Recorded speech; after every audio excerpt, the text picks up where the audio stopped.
Müəllimə, bu üç şəxsiyyət nə qədər oxusam da heç vaxt yadımda qalmır. Deyirsənsə, bəlkə bu üsulu sınayasın. Hər üç şərqşünasdır. Bakıxanov, Kazımbəy, Topçubaşov.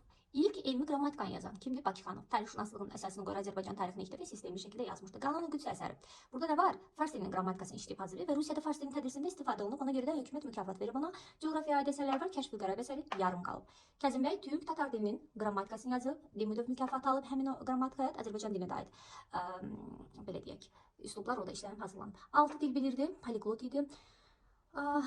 Fitrə olaraq yadda saxlayırıq fars, fransız, ingilis, türk, rus, ərəb.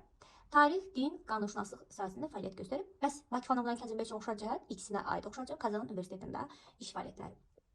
Topçubaşov 50 il müəllim işləyib. Rusiyada həm də arxeologiya cəmiyyətinin şərq numizmatika şöbəsinə başçılıq eləyib. Bəs Kazımbəy ilə Topçubaşovun oxşar cəhət Böyük Britaniya Kraliyyə Cəmiyyətinin üzvü seçilib.